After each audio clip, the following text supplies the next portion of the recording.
अब male lead अपने बारे में बताता है कि मेरा नाम जिया चैंग है। मैं एक ऑर्डिनरी यूनिवर्सिटी स्टूडेंट जैसा दिख रहा हूँ, लेकिन असलियत में मैं एक डीमन हूँ। और साथ में मैं एक हार्डकोर ओटाकू भी हूँ। जब मैं छोटा था तब मैंने गलती से ह्यूमन वर्ल्ड से एक मैगज़ीन खरीद लिया था, और जब मैंने उसे पढ़ा तो मैं तो बिल्कुल फ़ैन ही हो गया था। और तभी मैंने डिसाइड कर लिया था कि मुझे ह्यूमन वर्ल्ड में जाना है तो जाना है। इसलिए मैं ह्यूमन वर्ल्ड के बारे में और जानना चाहता हूँ, उनके कल्चर के बारे में जानना चाहता हूँ, मैं स्टडी करना चाहता हूँ। यही एक एक्सक्यूज़ बनाकर मैं ह्यूमन वर्ल्ड में आ गया और भी ज़्यादा ऑब्सेस हो गया। और मैं अपना लगभग सभी पैसा इन्हीं सब चीज़ों पर खर्च करता हूँ। अपने बारे में वो बता ही रहा होता है कि तभी वो पेड़ पर रेड कलर देखता है। ये देखकर वो सोचता है मुझे इतना तो पता चल ही गया है कि पेड़ के पत्ते ऐसे नहीं होते हैं। इसलिए वो उस पेड़ के पास जाता है, और जैसे ही वो वहाँ पर पहुँचता है वो देखता है वो तो रेड हेयर कलर की लड़की होती है। और इससे पहले कि चैंग कुछ समझ भी पाता वो उसी पर गिर जाती है। वो देखता है ये तो एक लड़की है। वो जल्दी से उसे बैठाकर उसके गालों पर थपथपाते हुए उसे उठाने की कोशिश करने लगता है, और उससे कह रहा होता है जल्दी उठो, तुम्हारी वजह से मेरे कपड़े फट गए हैं और गंदे भी हो गए हैं, तुम्हें इसका हर्जाना भरना ही पड़ेगा। तभी वो होश में आ जाती है, और चैंग उससे कह ही रहा होता है कि तभी उसके पेट में से आवाज़ आती है। इसलिए वो समझ जाता है जब तक मैं इसे कुछ खिलाऊंगा नहीं ये कुछ बोलने वाली नहीं है। इसलिए वो उसे एक रेस्टोरेंट में लेकर जाता है और खाना खिलाता है। खाना खाकर वो कह रही होती है तुम्हारा शुक्रिया, क्योंकि अब लग रहा है कि हाँ अब मैं जिंदा हूँ। वहीं पर वो सोच रहा होता है मैंने कुछ सेकंड के लिए अपना गार्ड क्या डाउन कर दिया था, मैं तो इस मुसीबत में फंस गया। मैं इस बात के लिए क्यूरियस हूँ क्या सूरज किस दिशा से निकला है कि इतनी खूबसूरत लड़की मेरे ऊपर आकर गिर गई। वैसे ये है तो बहुत क्यूट, लेकिन इतना भी फ्लैट नहीं होना चाहिए था। जो भी हो, लेकिन मेरा डीमन सेंस मुझसे ये कह रहा है कि मुझे इसके झमेले में नहीं पड़ना चाहिए। तभी वो कहती है मुझे बचाने के लिए थैंक्स, और तुमने मुझे खाना भी खिलाया उसके लिए भी थैंक्स।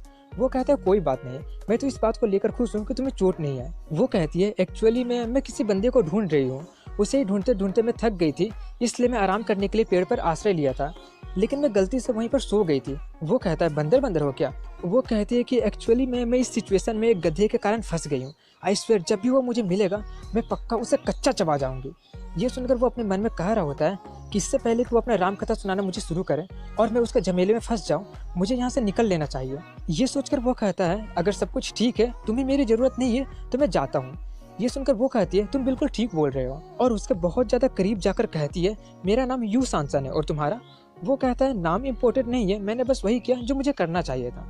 वो कहती है इसका मतलब तुम जस्टिस के रखवाले हो। वो कहता है ऑफ कोर्स नहीं, मैं वैसा कुछ नहीं हूँ। वो कहती है तो ठीक है अब मैं जा रही हूँ, और मैं तुम्हारा काइंडनेस को कभी भी नहीं भूलूंगी।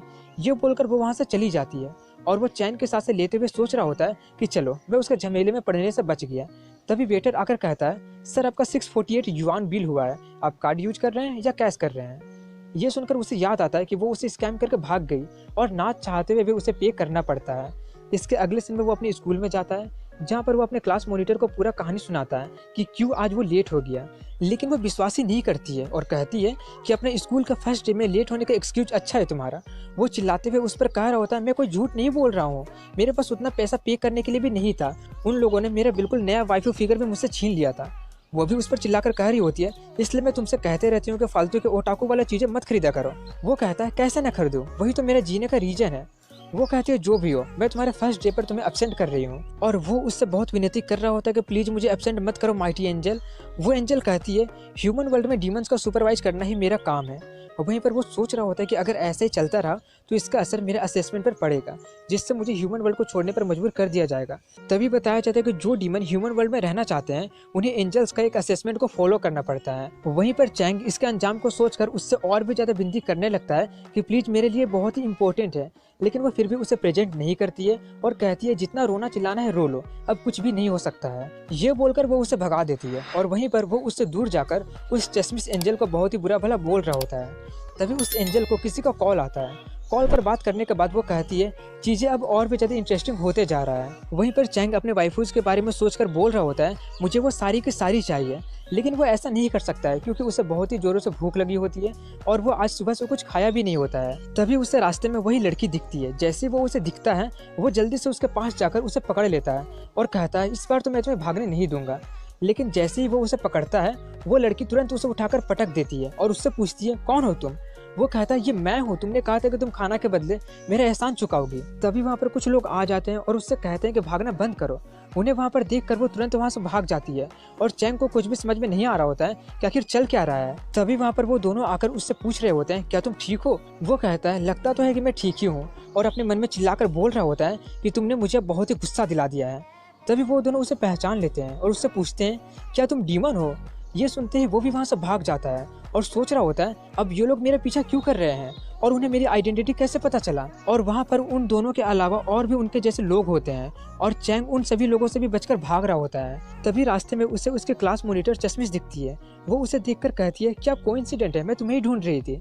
ये बोलकर वो उसे पकड़ने की कोशिश करने लगती है, लेकिन वो उसे डॉज करके उसे चिढ़ाते हुए वहाँ से भागने लगता है और सोच रहा होता है वो चश्मिश एक एंजल है और ये लोग भी एंजल ही होंगे और शायद मैंने अपना असेसमेंट पूरा नहीं किया, इसलिए ये लोग मुझे वापस ले जाने आए हैं। नहीं, ऐसा नहीं हो सकता है, अभी बहुत कुछ ऐसा चीज है जो मैंने ह्यूमन वर्ल्ड में नहीं किया है। और वो कैसे तैसे करके उन सभी लोगों से बचकर एक बालकनी पर चढ़ जाता है और उन सभी लोगों का मजाक उड़ाते हुए बोल रहा होता है कि तुम लोग मुझे इतनी आसानी से पकड़ नहीं सकते हो। लेकिन तभी वहीं से वो लड़की भी भाग रही होती है और वो गलती से उससे टकरा जाती है, जिससे वो दोनों वहीं पर नीचे गिरकर बेहोश हो जाते हैं। और वो बंदा किसी को कॉल करके कहता है कि हमने दोनों को पकड़ लिया है और हम उन दोनों को लेकर आ रहे हैं। और यहीं पर इस एपिसोड पिछले एपिसोड में वो लोग पकड़े जा चुके होते हैं, इसलिए वो लोग उन दोनों को एक जगह पर रखे होते हैं। और तभी यू होश में आ जाती है और होश में आते ही पगलाने लगती है, ये सब क्या हो रहा है, मैं कहाँ पर हूँ। तभी वो चश्मिश कहती है, पहले शांत हो जा। और लगता है कि वो भी होश में आ रहा है। वो भी होश में आकर पहले यही पूछता है कि मैं कहाँ पर हूँ, लेकिन तभी यू उस पर हमला कर देती है। वो उससे किसी तरीके से बचते हुए चिल्ला रहा होता है, पगला गई हो क्या, मुझे मारना चाहती हो। वो भी चिल्लाते हुए कहती है, मुंह बंद करो और मरो चुपचाप। उन्हें लड़ते देखकर चश्मिश कहती है, क्या तुम दोनों पहले ही मिल चुके हो। वो कहता है, यही वो लड़की है जिसके कारण मैं लेट हो गया था।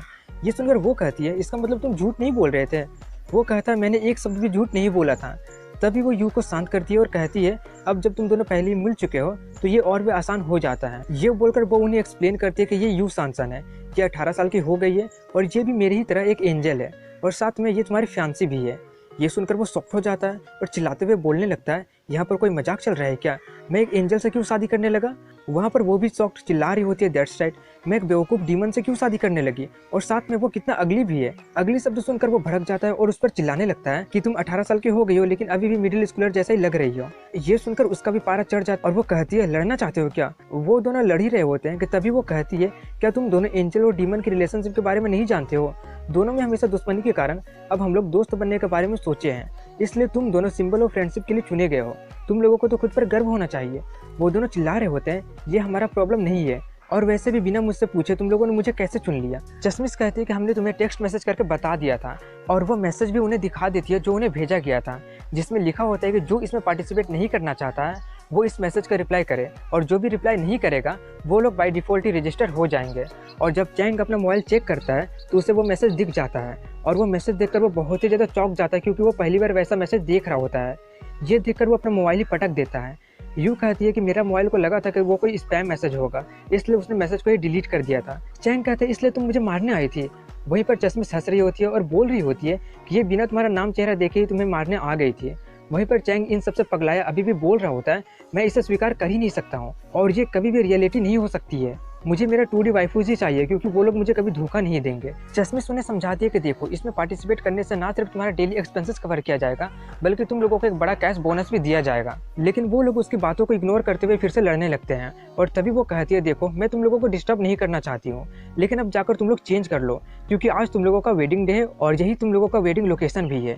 ये सुनकर वो लोग बहुत ही ज़्यादा शॉक्ड हो जाते हैं और इससे पहले कि वो लोग कुछ समझ भी पाते हैं वो लोग उन्हें पकड़कर लेकर जाते हैं और उनका ड्रेस चेंज करके उन्हें लेकर आ रहे होते हैं। वहीं पर चैंग उन्हें खुद को छोड़ने के लिए विनती कर रहा होता है और चिल्ला रहा होता है कि मेरा इतना अच्छा लाइफ ऐसे खराब नहीं हो सकता है। वहीं पर वो लोग यू को भी लेकर आ रहे होते हैं और वो भी उन्हें छोड़ने के लिए बोल रही होती है और वो भी चिल्ला रही होती है कि मैं एक डीमन से शादी करने से इनकार करती हूँ।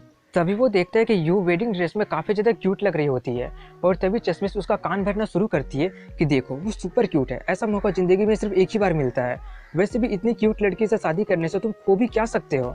और वो भी उसके बातों में फंसने ही लगता है कि तभी वो उससे पूछता है, तुम यहाँ पर क्या कर रही हो। वो कहते हैं कि मैं तुम लोगों को बताना भूल गई कि मैं ही तुम लोगों का वेडिंग ऑफिशिएंट हूँ। चैंग उससे अभी भी उसे जाने देने के लिए विनती कर रहा होता है, लेकिन वो कहती है कि मुंह बंद रखो, यही तुम्हारा भाग्य है और तुम इससे भाग नहीं सकते हो। और वो लोग वेडिंग की रस्म शुरू करते हैं कि आज से, अभी से, सुख में दुख में आखिरी सांस तक क्या तुम इस लड़की को अपना वाइफ स्वीकार करते हो। वो तो कुछ नहीं बोलता है, लेकिन उसके पीछे से एक फेक आवाज़ में दूसरा बंदा बोलता है कि हाँ मैं स्वीकार करता हूँ। और यू के साथ भी बिल्कुल यही होता है। उससे भी पूछा जाता है क्या तुम इस लड़की को अपना हस्बैंड स्वीकार करती हो। उसके बारे में भी कोई दूसरा बंदा बोल देता है हाँ मैं स्वीकार करती हूँ। और उसके बाद ज़बरदस्ती वो लोग उन्हीं दोनों के हाथ से एक दूसरे को रिंग भी पहना देते हैं और आखिरी काम होता है किस करके वेडिंग कंप्लीट करना। लेकिन इस बार वो लोग अपना पूरा जोर लगाकर ऐसा नहीं होने दे रहे होते हैं। तभी चश्मिश कहती है जल्दी भी करो तुम लोग, वैसे भी प्रिस्ट बनने का एक्टिंग करना इतना भी आसान नहीं है। और तभी वो लोग ज़बरदस्ती उन दोनों को पकड़कर एक दूसरे को किस करवा देते हैं। और ये सब होने के बाद उन लोगों के मन में सिर्फ एक ही बात चल रहा होता है कि उस दिन, इससे पहले कि हम कुछ समझ भी पाते कि आखिर चल क्या रहा है, तब तक हम एक डीमन एंजल से शादी कर चुके थे और उसी के साथ मेरा ड्रीम लाइफ बर्बाद हो गया था। यहाँ तक कि मैंने अपना फर्स्ट किस एक डीमन एंजल को किस करके खो दिया था। तभी चश्मिश उनसे कहती है मेरा काम यहाँ पर खत्म हो गया और मैं यहाँ से जा रही हूँ। और हाँ यू, तुम्हारा सभी जरूरत की चीजें कल तक यहाँ पर भेज दिया जाएगा, तुम दोनों अच्छे से रहना। ये बोलकर वो वहाँ से चली जाती है और वहीं पर पगलाई यू बोल रही होती है अब बस बहुत शादी शादी खेल लिया। ये बोलकर वो जबरदस्ती अपना रिंग निकालने लगती है, लेकिन तभी वो कॉल करके कहती है मैं तुम लोगों को बताना भूल ही गई कि वो रिंग्स मैजिकल आइटम है, इसलिए जब तक कॉन्ट्रैक्ट पीरियड खत्म नहीं होता है तब तक अगर तुम उसे फोर्सफुली निकालने की कोशिश करोगे तो वो ब्लास्ट हो जाएंगे। ये सुनकर वो दोनों ही थोड़े से घबरा जाते हैं, लेकिन तभी चैंग कहता है हमें बेवकूफ़ बनाना बंद करो, हमें अच्छे से याद है कि हमने ऐसा कोई भी कॉन्ट्रैक्ट साइन नहीं किया था। वो कहती है जब तुम लोगों ने किस किया था तभी वो साइन हो गया था और मैंने तो ये भी सुना है कि ये रिंग्स यंग कपल में इंटीमेसी को बढ़ाने के लिए बनाया गया है। ये सुनकर वो लोग उस पर चिल्ला ही रहे होते हैं कि तभी वो आगे कहती है कि वैसे भी ये रिंग्स काफ़ी ज़्यादा इफेक्टिव है और सिचुएशन के हिसाब से ये तुम लोगों को अफेक्शन का कमांड भी देगा, जैसे कि एक कपल इंटीमेट होते हैं अफेक्शन को बढ़ाने के लिए। और वैसे भी इस रिंग के द्वारा दिए गए कमांड को अगर तुम लोग फॉलो नहीं करते हो तो तुम्हें पनिशमेंट भी मिलेगा। ये सब सुनकर यू पगला रही होती है कि ऐसा कौन करता है, लेकिन वहीं पर चैंग अपना दिमाग लगा रहा होता है और सोच रहा होता है कि हम दोनों का शादी का ट्रायल 1 साल तक चलने वाला है और इस पूरे टाइम ना सिर्फ मेरे लिविंग एक्सपेंसेस का बोझ मेरे ऊपर से हट जाएगा बल्कि साथ में इतनी खूबसूरत लड़की के साथ भी रहने को मौका मिल रहा है, तो देखा जाए तो ये उतना भी बुरा नहीं है। लेकिन वहीं पर यू उसे मार देने वाली नज़रों से देखकर बोल रही होती है कि इसका सिर्फ एक ही सोल्यूशन है और वो है कि तुम मरोगे, मैं किसी डीमन के साथ रहने से बेहतर मरना पसंद करूंगी। ये बोलकर वो चैंग को मारने बढ़ने लगती है, लेकिन तभी अचानक वो गिर जाती है और अचानक उसका एक्साइटमेंट लेवल बढ़ने लगता है और सेम चैंग के साथ भी होने लगता है। तभी वो बताती है कि जब भी रिंग्स को पता चलेगा कि तुम दोनों में से कोई एक दूसरे को बहुत ही बुरी तरीके से मारने वाले हो, तब रिंग्स अपने आप ही एक्टिवेट हो जाएगा और तुम लोगों को काफ़ी बोल्ड बोल्ड टास्क करने के लिए देगा। ये सुनकर चैंग चिल्ला रहा होता है कि किस गधे के दिमाग में ऐसा रिंग बनाने का ख्याल आया होगा। तभी वो यू की तरफ देखता है, उसकी हालत देखकर वो अपने मन में बोल रहा होता है कि आखिर इसे कौन रजिस्ट कर सकता है, अगर ऐसे चलता रहा तो। तभी वो कहती है अब इंतजार क्या कर रहे हो, अभी तुम जो चाहे उसके साथ कर सकते हो। तभी वो यू को उठाता है और दूसरे कमरे में लेकर जाने लगता है। ये देखकर वो चिल्ला रही होती है कि आखिर तुम करना क्या चाहते हो, देखो मैं तुम्हें वार्निंग दे रही हूँ, मुझे जल्दी से नीचे रख दो, अभी मैं इन सभी चीज़ों के लिए तैयार नहीं हूँ। तभी वो उसे नीचे गिरा देती है और उसके तरफ घूरने के बाद एक बाल्टी पानी उस पर डाल देता है और पूछता है अब अच्छा लग रहा है क्या। वो कहती है हाँ अब अच्छा लग रहा है और वो काफ़ी ज़ोर ज़ोर से सोचने लगती है कि मैंने जैसा सोचा था ये बंदा वैसा बिल्कुल भी नहीं निकला, मुझे इसकी उम्मीद बिल्कुल भी नहीं थी कि ये मुझे वैसे देखने के बाद भी खुद को कंट्रोल कर लेगा। वो इतना जोर से सोच रही होती है कि वो भी सुन लेता है, इसलिए वो कहता है अगर सच बोलूँ तो वो काफ़ी ज़्यादा क्लोज था, मैं खुद को कंट्रोल नहीं कर पा रहा था, लेकिन फिर मैंने अपने आप को शांत किया और सोचा अगर मैं गलती से अपना गन फायर कर देता हूँ और तुम गलती से प्रेग्नेंट हो जाती हो तो उस बच्चे को कौन संभालेगा, लड़की होगी तो मैं संभाल लूँगा, लेकिन अगर लड़का हो गया तो मैं नहीं संभाल पाऊँगा। और वैसे भी आजकल अबॉर्शन का कॉस्ट भी बहुत ही ज़्यादा है। यही सब सोचने से मेरा वाला शांत हो गया। ऐसा नहीं है कि तुम्हारा ब्रेस्ट काफ़ी ज़्यादा छोटे हैं या तुम में कोई चार्म नहीं है। ये सब बातें सुनकर यू को बहुत ही ज़्यादा एम्बेरसमेंट हो रहा होता है और साथ में उसे बहुत गुस्सा भी आ रहा होता है, इसलिए वो उसे किक मार के खुद से दूर फेंक देती है और वो सीधा फ़ोन के पास जाकर गिरता है। उसका आवाज़ सुनकर फ़ोन पर बोल रही होती है मुझे लगा नहीं था कि तुम इतना ज़्यादा फास्ट निकलोगे। और ये एपिसोड की शुरुआत में दिखाते हैं कि यू अपने पंख निकालकर उड़कर कहीं जा रही होती है, लेकिन तभी उसे चैंग पकड़ लेता है और कहता है ये तुम क्या कर रही हो, जल्दी से अपना पंख हटाओ नहीं तो लोगों को पता चल जाएगा। और इसके बाद कल का सीन दिखाया जाता है। वो यू से कहता है चलो एक डील करते हैं। वो पूछती है डील, कैसा डील, लेकिन वो उसका बात सुन ही नहीं रहा होता है और सिर्फ उसे घूर रहा होता है और घूरते हुए बोल रहा होता है तुम्हारा बॉडी काफ़ी हॉट है। ये देखकर वो उसे फिर से मारने लगता है, लेकिन तभी वो उससे कहता है शांत हो जाओ नहीं तो रिंग फिर से एक्टिवेट हो जाएगा। ये सुनकर वो शांत हो जाती है और पूछती है कैसा डील। वो कहता है कि सबसे पहले मुझे ये क्लियर करने दो कि मैं कभी भी तुमसे शादी करना नहीं चाहता था। वो भी कहती है मैं भी एक गधे से कभी शादी करना नहीं चाहती थी, तुम्हारे साथ एक ही रूम में एक साथ रहने से अच्छा है कि तुम कहीं पर जाकर मर जाओ। वो आगे कहता है लेकिन अगर ऐसा केस है तो मैं आशा करता हूँ कि तुम इस मैरिज को एक्सेप्ट कर लो। वो कहती है तुम मजाक कर रहे हो क्या। वो कहता है तुम समझ नहीं रही हो, देखो ये मैरिज कॉन्ट्रैक्ट 1 साल तक चलेगा, अगर ये सक्सेसफुल नहीं होता है तो ये अपने आप ही कैंसिल हो जाएगा और अगर हम दोनों एक साथ काम करें तो हम दोनों इसका फ़ायदा उठा सकते हैं। एक दूसरे के रास्ते में ना आकर हम पूरे 1 साल तक ह्यूमन वर्ल्ड में एंजॉय कर सकते हैं और साथ में हमें पैसे भी तो मिल रहे हैं। हमें सिर्फ ये प्रूव करना पड़ेगा कि इस पूरे 1 साल में डीमन और एंजल एक साथ शांति से कोएग्जिस्ट नहीं कर सकते हैं। अगर हमने ये प्रूव कर दिया तो 1 साल के बाद हम दोनों फ्री हो जाएंगे और तुम अपने रास्ते और मैं अपने रास्ते। वैसे तुम इस प्रपोजल के बारे में क्या सोचती हो? कहीं तुम्हें इस बात का तो डर नहीं है कि तुम्हें मुझसे प्यार हो जाएगा? वैसे भी मैं समझ सकता हूँ कि तुम एक एंजल हो, लेकिन फिर भी तुम एक टीनेज लड़की ही हो और तुम मेरे यानी कि एक हैंडसम और टैलेंटेड लड़के के साथ रहोगी। लेकिन मैं ये क्लियर कर देना चाहता हूँ कि मुझे तुम्हारे जैसे अंडर डेवलप्ड लड़कियों में कोई भी इंटरेस्ट नहीं है। यू उसका वो प्रपोजल स्वीकार कर लेती है और चैंग खुश हो रहा होता है कि चलो ये फंस गई। लेकिन तभी वो उसे वार्न करते हुए कहती है, अगर तुम कुछ भी मेरे साथ ऐसा वैसा करने की कोशिश करोगे तो तुम्हें जान से मारना ही मैं आखिरी काम करूंगी। अब प्रेजेंट टाइम का सीन दिखाया जाता है। यू कहते तो ठीक है, मैं अपने पंखों का यूज नहीं करूंगी, मैं चलकर ही जाती हूँ। वो कहता है जल्दी करना, स्कूल के पहले ही दिन लेट मत हो जाना। और जैसे ही वो वहाँ से चली जाती है वो पगलाने लगता है कि एक एंजल के साथ पीसफुली रहना कोई मजाक है क्या? अब मैं तुम्हें दिखाऊंगा कि एक डीमन को क्रॉस करने का क्या अंजाम होता है। यही सब सोच सोचकर वो रास्ते में पागलों जैसा हंसते हुए जा रहा होता है। और जब वो अपने कैंपस पहुंचा होता है तो वो देखता है कि वो अभी तक नहीं पहुंची होती है। इसलिए वो चश्मे से पूछता है, क्या उसको पता था कि हमारा कैंपस कहाँ पर है? वो बताती है कि मैं तुम्हें बताना ही भूल गई कि उसको रास्ता ढूंढने में बहुत ही ज़्यादा प्रॉब्लम होती है। ये सुनकर चैंग का दिमाग बहुत ही ज़्यादा खराब हो जाता है। वहीं पर यू को दिखाते हैं जो गुम हो गई होती है और भटक रही होती है कि ये मैं कहाँ आ गई हूँ। लेकिन तभी चैंग किसी तरीके से यू को ढूंढ कर लाता है और तभी रिंग साउंड करने लगता है।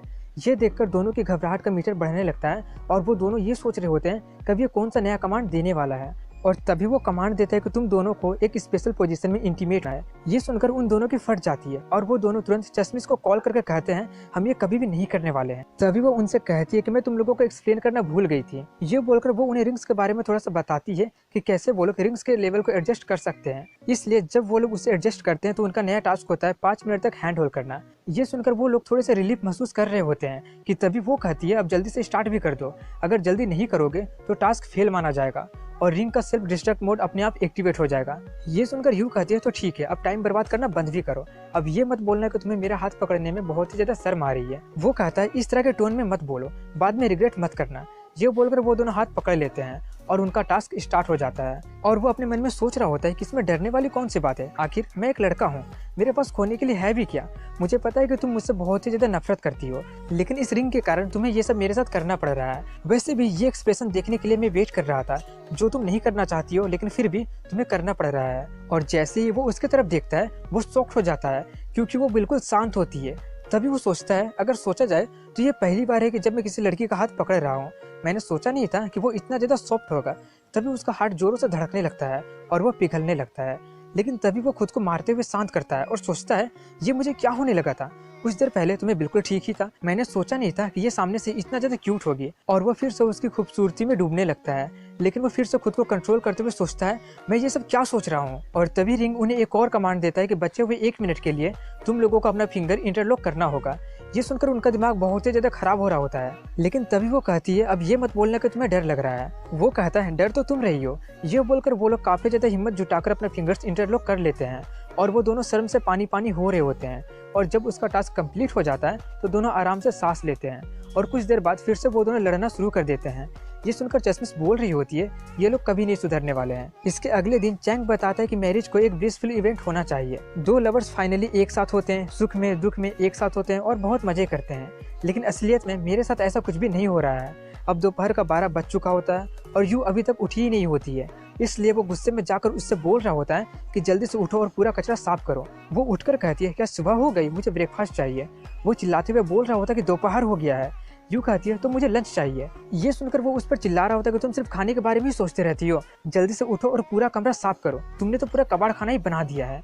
ये सब बोल ही रहा होता है कि तभी उसके हाथ में कुछ ऐसा लग जाता है जो नहीं लगना चाहिए था। ये देखकर वो तुरंत उससे छीनती है और उसे किक मारकर बाहर कर देती है और कहती है कि किसने तुम्हें मेरे रूम में आने का परमिशन दिया। चैंग उससे बोल रहा होता है कि जल्दी से पूरा कचरा साफ करो, तुम अकेले इस घर में नहीं रहती हो। वो कहती है चिल्लाना बंद करो, मैं कर रही हूँ ना। वहीं पर चैंग अपने पैसों को देखकर बोल रहा होता है तो अमीर होना ऐसा होता है, अब मुझे पैसों के लिए दिन रात काम नहीं करना पड़ेगा। तभी वो वॉशरूम से कुछ अजीब सी आवाजें सुनता है, इसलिए वो जाकर देखता है तो देखकर बहुत ही ज्यादा हैरान हो जाता है क्योंकि वो बहुत सारे कपड़े डालकर उसका वॉशिंग मशीन खराब कर दी होती है। ये देखकर वो बहुत ही हैरानी से उससे पूछता है ये तुम क्या कर रही हो। वो कहती है दिख नहीं रहा है क्या, वॉशिंग मशीन बंद नहीं हो रहा है, इसलिए मैं बस इसे बंद करने की कोशिश कर रही हूँ। वो कहता है बेवकूफ, तुमने मेरा वॉशिंग मशीन भी खराब कर दिया, देखो उसमें से धुआं भी निकल रहा है। और वो वहीं पर बैठकर रो रहा होता है कि मैंने अभी तक इसका इंस्टॉलमेंट भी पूरा नहीं किया था। तभी वो कहती है मुझे भूख लगी है, कुछ खाने के लिए दो। ये सुनकर वो उस पर चिल्लाते हुए कहता है जाकर खुद ही बनाकर खा लो। ये सुनकर उसे गुस्सा आ जाता है और वो चली जाती है और चैंग अपना वॉशिंग मशीन बनाने लगता है। तभी उसे चश्मिश कॉल करके कहती है, मैं तुम्हें बताना भूल गई थी कि चाहे जो कुछ भी हो जाए लेकिन यू को किचन में एंटर करने मत देना। लेकिन तब तक बहुत देर हो चुकी होती है, क्योंकि तब तक यू के हाथ में चाकू लग गया होता है और वो उससे उसका पूरा किचन ही बर्बाद कर दी होती है। ये देखकर वो बोलता है कि उस दिन मुझे उस डर के बारे में पता चला कि एक एंजल के साथ रहने से क्या होता है। और आखिर में चैंग समझ जाता है कि उस लड़की को अकेले में छोड़ना कितना ज्यादा खतरनाक हो सकता है, जो कॉमन सेंस से लैक करती हो। अपने किचन का ये हालत देखकर वो यू के सामने गिरकर गिड़गिड़ाने लगता है कि प्लीज मुझे तुम्हें सर्व करने दो, मैं तुम्हारा सारा काम करूंगा, तुम्हारा कपड़ा धोना, खाना खिलाना, मैं सब कुछ करूंगा, बट प्लीज अपना ये डिस्ट्रक्टिव बिहेवियर बंद करो। और आखिरी में वो सभी डैमेज ठीक करने और रिपेयर करने के बाद वो फिर से दिन रात काम करने वाला बंदा बन चुका होता है। और यहीं पर एपिसोड की शुरुआत में मेन लीड अपने बारे में बता रहा होता है कि मेरा नाम चैंग है, एक रिंग के कारण मुझे एक बेवकूफ़ एंजल के साथ रहना पड़ रहा है। अगर रिंग की बात करें तो इसका एक कमाल का फंक्शन है। अगर रिंग को पता चलता है कि कोई पार्टनर किसी को बहुत ही बुरी तरीके से मारने वाला है तो वो उन दोनों को सेक्सुअली एक्साइटेड कर देता है। इसलिए मैं चाहे जितना भी उसे परेशान कर लूँ, उसके पास इतना हिम्मत नहीं होगा कि वो फाइट बैक कर सके।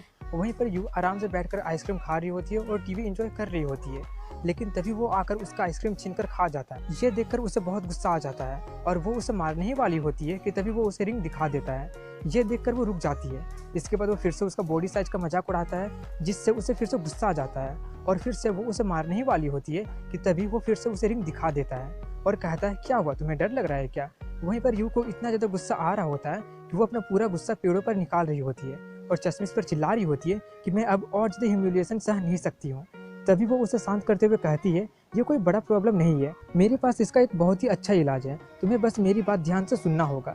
इसके बाद दिखाते हैं कि यू एक बार फिर से चिप्स खाते हुए टीवी एंजॉय कर रही होती है, लेकिन फिर से वो आकर उसका चिप्स छीन लेता है और उसका मजाक उड़ाना शुरू कर देता है और बोल रहा होता है, क्या बात है, अभी तुम कुछ ज़्यादा ही शांत लग रही हो, लगता है कि तुम हार मान चुकी हो, क्यों ना एक पंच मेरे फेस पर मार कर देखो।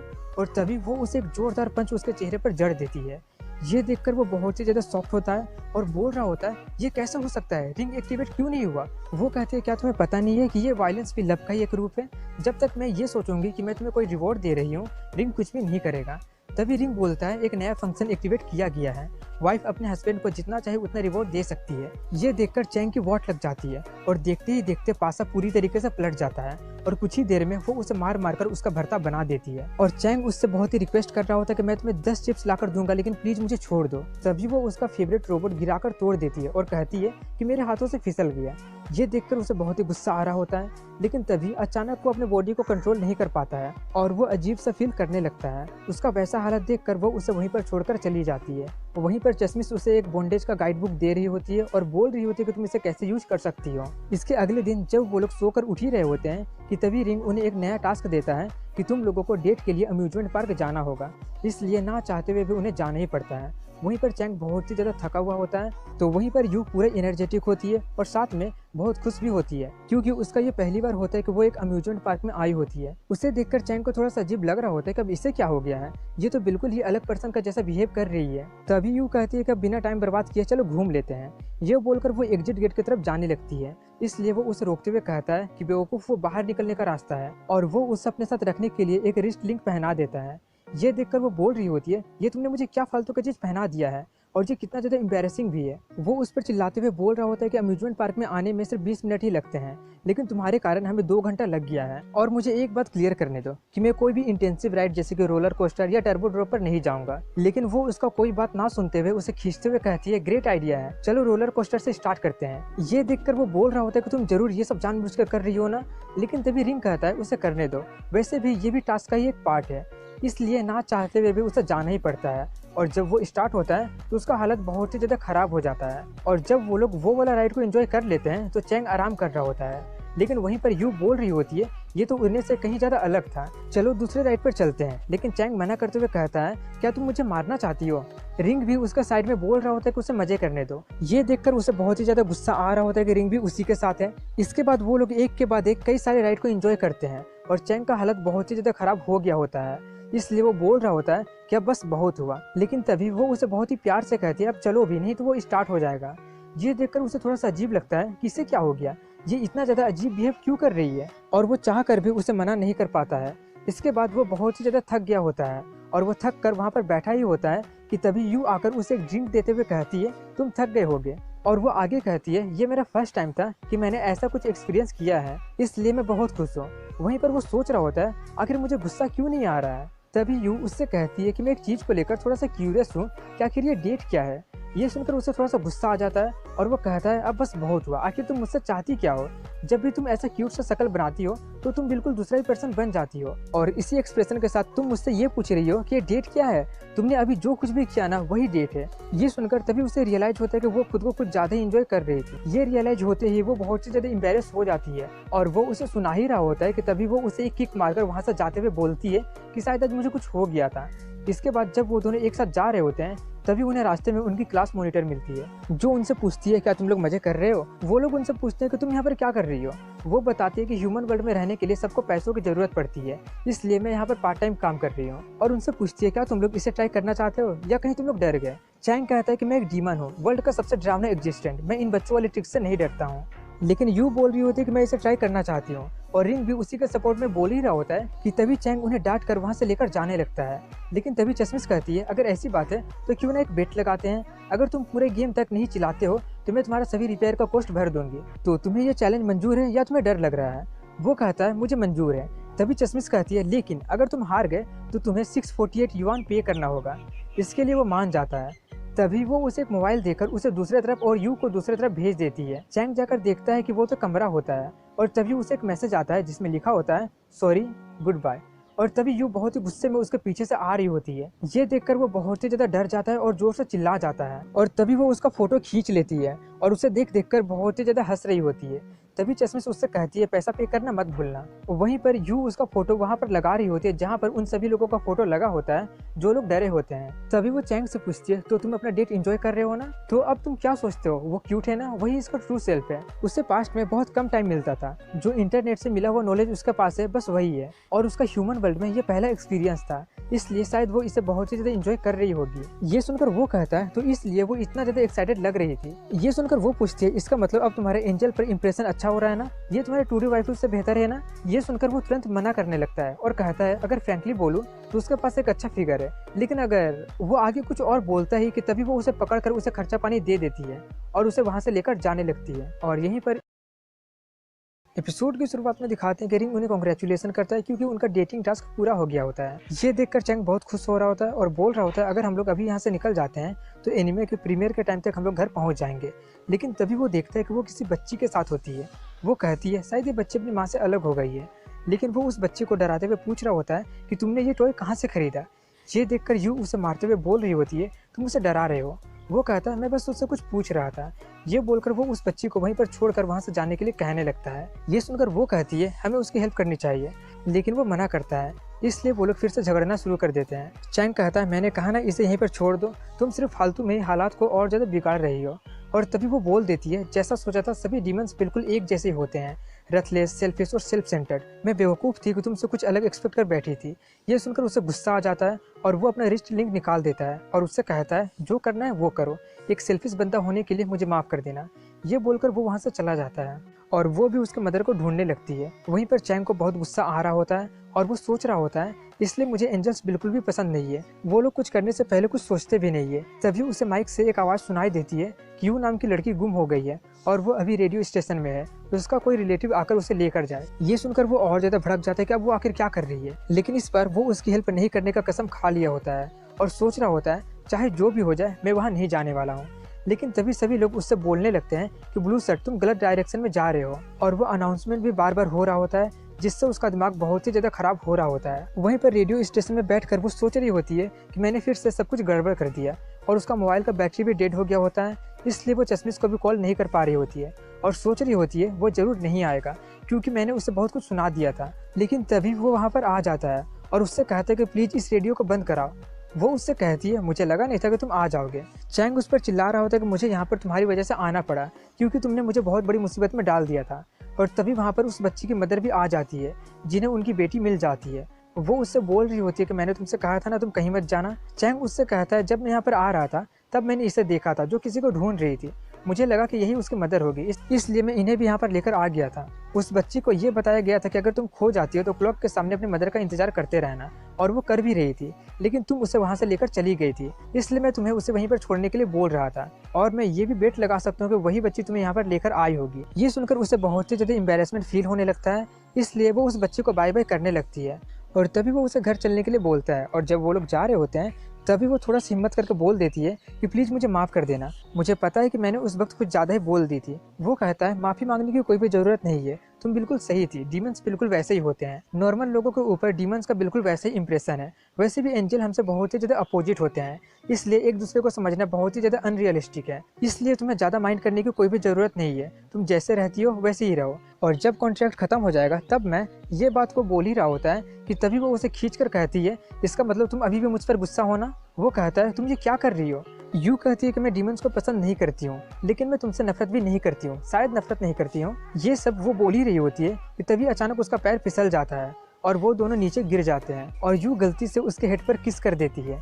ये देखकर वो उसे बोल रहा होता है कि शांत हो जाओ, तुमने मुझे किस किया है, मैंने तुम्हें कुछ भी नहीं किया है। लेकिन तभी वो देखता है कि वो रो रही होती है, इसलिए वो उससे कहता है शांत हो जाओ, मुझे मारना मत, अपना हाथ नीचे रखो।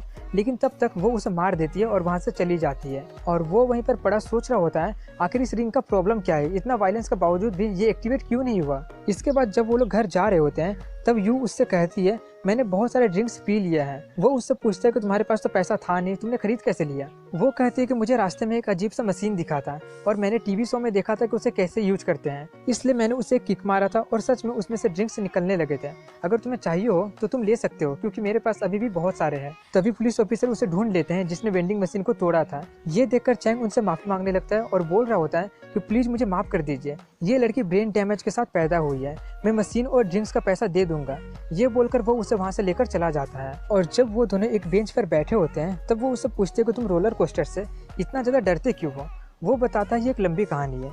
ये बोलकर वो बताता है कि बचपन में मैंने एक केस ओपन नाम के एनिमे देखा था जिसमें main character roller coaster ride कर रहा होता है, और जब रोलर कोस्टर केव से होकर गुजर रहा होता है तभी अचानक किसी का सर धड़ से अलग होकर ऊपर उड़ जाता है। उसके बाद से मुझे सिर्फ रोलर कोस्टर से ही नहीं बल्कि सभी तरीके का थ्रिलिंग एंटरटेनमेंट से डर लगने लगा है। उसे वैसा फेस बनाते देखकर वो सोच रही होती है कि पता नहीं क्यों बस मुझे इसे बुली करने का मन कर रहा है। इसके बाद वो लोग अपने घर चले जाते हैं और इसके अगले दिन यू अपने बारे में बताना शुरू करती है कि मेरा नाम यू सांसान है और मैं एक एंजल हूँ। किसी कारण से मुझे एक चैंग नाम के डीमन के साथ रहना पड़ रहा है, लेकिन रिसेंटली मुझे पता चला है कि ये बंदा बाकी डीमन से थोड़ा सा अलग है। ये सैड मूवी देखकर बहुत रोता है और रोमांस मूवी देखकर केचुए का जैसा हरकत करता है। गेम खेलते वक्त भी ये अजीब अजीब फेशियल एक्सप्रेशन बनाता है। इसे खूबसूरत एनिमे गर्ल का फिगर जमा करना बहुत ही ज़्यादा पसंद है। वो उन्हें बहुत ही सीरियस एक्सप्रेशन से एडमायर करता है और वो शुरुआत उनके स्कर्ट के अंदर से करता है। और साथ ही में उसे गंदगी थोड़ा सा भी पसंद नहीं है। अगर थोड़ी सी भी गंदगी उसे दिख जाती है तो वो बहुत ही ज़्यादा चिल्लाने लगता है। तभी मुझे रियलाइज हुआ कि क्या सभी डीमंस ऐसे ही होते हैं? वैसे भी ये उतना बुरा भी नहीं है। और हाँ, घर का एक जगह है जहाँ पर वो मुझे बिल्कुल भी जाने नहीं देता है, और वो है किचन। पता नहीं क्यों जब भी मैं किचन के सामने भी जाती हूँ वो मुझ पर चिल्लाना शुरू कर देता है कि मैंने तुमसे कितनी बार कहा है कि तुम किचन के सामने नहीं दिख सकती हो। इन सब के बावजूद भी उसके पास खाना बनाने का इनक्रेडिबल स्किल है। सबसे पहले तो मैंने ये एक्सेप्ट करने से मना कर दिया था कि एक डीमन के हाथों से बना हुआ खाना खाने से अच्छा है कि मैं मरना पसंद करूंगी, लेकिन जो वो खाना बनाता है उसका स्मेल इतना ज़्यादा कमाल का होता है कि मैं उसे चाह कर भी रजिस्ट नहीं कर पाती हूँ। और जब मैंने उसका बना हुआ हाथ का खाना खाया था तब मुझे भी मानना पड़ा था कि हाँ, इसे सच में खाना बनाना आता है। यू उससे पूछती है कि तुमने इतना अच्छा खाना बनाना कहाँ से सीखा? वो कहता है ये बड़ी लंबी कहानी है। ये बोलकर वो अपना कहानी सुनाना शुरू करता है कि जब मैं सबसे पहली बार यहाँ पर आया था तब मुझे खाना बनाना बिल्कुल भी नहीं आता था, लेकिन तब मुझे अपने बजट के बारे में पता चला था। उससे मैं कुछ गेम्स, कॉमिक्स, सीडी, इन गेम परचेसेस के साथ न्यू एनिमे गर्ल का फिगर के साथ साथ अपने वाइफूज के एक्सेसरी खरीदने में ही मेरा सारा पैसा खत्म हो जाया करता था, जिससे मेरे पास इतने पैसे बचते ही नहीं थे कि मैं कुछ खरीद कर खा भी पाऊँ। इसलिए मुझे खाने के लिए अपने उन सभी चीज़ों के बजट में कमी करनी पड़ती। लेकिन मैं अलग हूँ, मुझे दोनों चाहिए था, इसलिए मैंने खाना बनाना सीख लिया। और कभी कभी सेल में चीज़ें और ज़्यादा सस्ती मिल जाती है। चैंग उससे अपने बारे में बता ही रहा होता है कि तब तक वो उसका पूरा खाना खा जाती है और बताती है कि मैंने सोचा नहीं था कि मैं इसके साथ एक दिन भी रह पाऊंगी, लेकिन फिर भी लाइफ अभी ठीक ही चल रहा है। और जब वो अपना वजन चेक करती है तो उसका वजन बढ़ गया होता है। और यहीं पर इस एपिसोड की शुरुआत में दिखाते हैं कि यू कहीं पर गई होती है और वो मैप का यूज करके अपने घर जाने की कोशिश कर रही होती है, लेकिन मैप उसे उसका घर पहुंचाने की जगह कहीं और पर ला दिया होता है। ये देखकर उसे बहुत ही ज़्यादा गुस्सा आ रहा होता है कि अब मैंने कहाँ पर गलती कर दिया। तभी वो देखती है कि कुछ लोग एक लड़की को मार रहे होते हैं। ये देखकर वो उन्हें धोना शुरू कर देती है। वहीं पर चैंग एक नया एनिमे फिगर खरीद कर बहुत ही ज़्यादा खुश हो रहा होता है और बोल रहा होता है कि फाइनली मेरे पास इतने ज़्यादा पैसे हो गए कि मैं ये लिमिटेड एडिशन फिगर खरीद सकूं। और वो जा ही रहा होता है कि तभी उसे एक एलिमेंट्री स्कूल का लड़का बहुत ही डरा हुआ भागते हुए दिखाई देता है और तभी उसका रिंग आवाज़ करने लगता है। ये देखकर उसे कुछ भी समझ में नहीं आता है कि ये क्या हो रहा है, और इससे पहले कि वो कुछ सोच भी सकता, वो रिंग उसे अपने आप ही खींचकर कहीं पर लेकर जाने लगता है। वहीं पर यू उन सभी लोगों को पीट कर ढेर कर देती है। ये देखकर वो सभी लोग बोल रहे होते हैं आखिर ये लड़की इतना ज़्यादा ताकतवर कैसे है। यू कहती है कि पहले तुम लोगों ने स्टार्ट किया था, तुम लोगों को खुद पर शर्म नहीं आ रही है क्या। तभी वहाँ पर उनका बॉस आते हुए बोल रहा होता है कि मुझे यकीन नहीं हो रहा है कि तुम लोग एक लड़की से पिट रहे हो, और वो अपने हाथ में एक चाकू स्पिन करते हुए ला रहा होता है। ये देखकर यू बहुत ही ज़्यादा इम्प्रेस हो जाती है और कहती है कि तुम्हारे हाथ में ये क्या है, ये बहुत ही ज़्यादा कूल है, और वो उसका बहुत ही ज़्यादा तारीफ करने लगती है, जिससे वो थोड़ा सा शर्माने लगता है। वो कहती है क्या मैं इसे कुछ देर के लिए पकड़ सकती हूँ। वो उसे दे देता है और वो इतना ज़्यादा इनोसेंट वाली स्माइल करती है कि वो सभी लोग देखकर थोड़े से हैरान हो जाते हैं कि कहीं ये कोई एंजल तो नहीं है ना। वो कहता है अगर तुम्हें ये इतना ही ज़्यादा पसंद आ गया है तो तुम इसे रख सकती हो। लेकिन तभी उसे याद आता है और वो खुद को एक थप्पड़ मारते हुए होश में लाता है और बोलता है ये मैं क्या कर रहा था, वो तो हमारी दुश्मन है।